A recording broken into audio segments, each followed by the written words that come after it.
आतिफ, आपके गाने सुना के लड़के लड़कियों को इम्प्रेस करते हैं। अगर सब कॉन्टिनेंट के लड़के आपको रॉयल्टी दें तो क्या पाकिस्तान का कर्जा उतर जाएगा?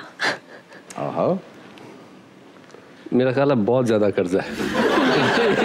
इतना नहीं उतर सकता, लेकिन हाँ लोगों की शादियां हो सकती हैं। नहीं, एक दो किस्तें तो उतर सकती हैं IMF की। फायदा कोई नहीं ना। हाय, गल तो सही कही। एक दो ते हाले भी लत रही ने, मगर एक लत दी अगली चढ़ जाती है। वही ना।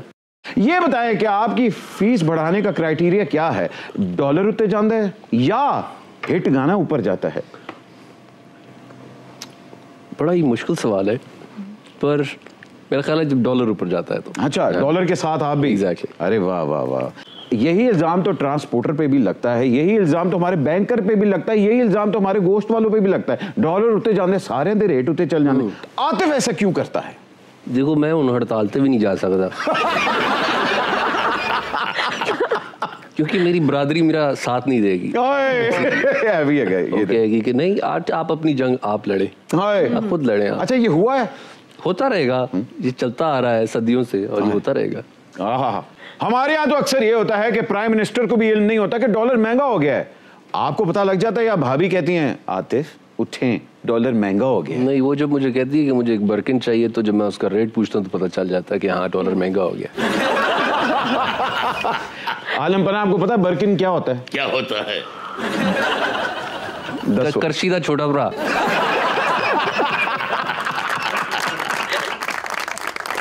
बर्किन एक बहुत बहुत महंगा बैग है।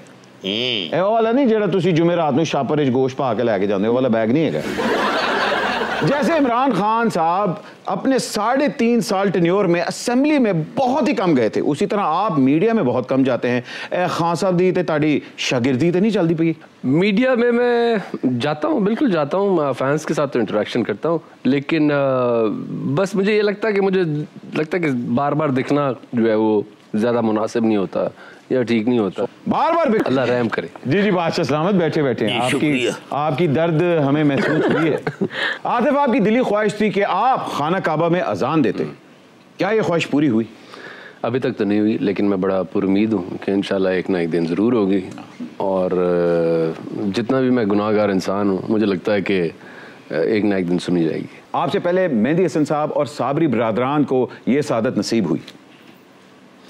ज़बरदस्त लोग हैं, मैं क्या कह सकता हूँ, वो तो कंपैरिजन ही नहीं है, लेकिन बस यही एक ख्वाहिश है। साबरी बरादरान की आपने एक कवाली रीडू की, ताजदार हरम निगाहे करम, और वाकई ही मॉडर्न वर्ल्ड को इंट्रोड्यूस फिर से आपने करवाई। ये कहाँ से इंस्पिरेशन आई?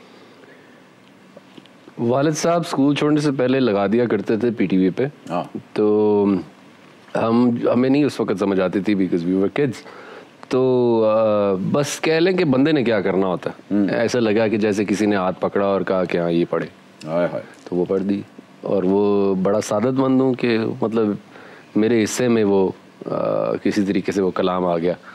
हालांकि वो अगर आप खुद आज भी जब मैं ओरिजिनल सुनता हूँ तो उसकी क्या ही बात है, मुझे तो वो सुन के बहुत मज़ा आता है। हाँ, यूथ को इंट्रोड्यूस कराने में शायद मैं कोई वसीला बन गया हूँ या कोई मेरे थ्रू इंट्रोड्यूस हो गया हो, लेकिन जो उन लोगों की बात थी, वो उन्होंने जो किया, वो मैं नहीं कर सकता।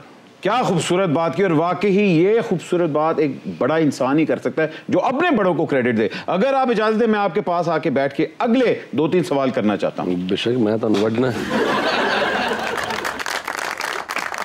बॉलीवुड के अंदर 2 मिसाइल मारे गए, एक राहत मिसाइल और एक आतिफ मिसाइल, और उन्होंने वाकई ही तहलका मचा दिया। फिर वहां के म्यूजिक साइंसदानों ने सोचा कि ऐसी भी अरिजीत मिसाइल बनाने हैं।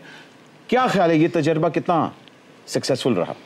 मुझे तो बड़ा मज़ा आया उधर काम करके और अपने मुल्क को रिप्रेजेंट करके।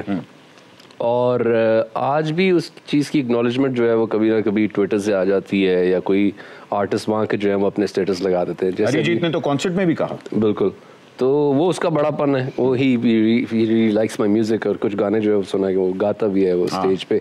और जैसे कि पलाश मुंचल जो है वो जो सिल्क रूट से थे, या नहीं, आई थिंक किसी और बैंड से थे, माई रीजन का गाना था। उन्होंने भी रिसेंटली एक कोई ट्वीट किया था, उन्होंने कहा था कि इन 15 सालों में हम लोग कोई आतिफ जैसा टैलेंट जो है वो प्रोड्यूस नहीं कर सके कि हमें आतिफ की ज़रूरत पड़ी थी, और इसकी वजह से आज भी लोग जो है वो गिटार्स जो है वो उठा रहे हैं. So I think it's very kind of them as well.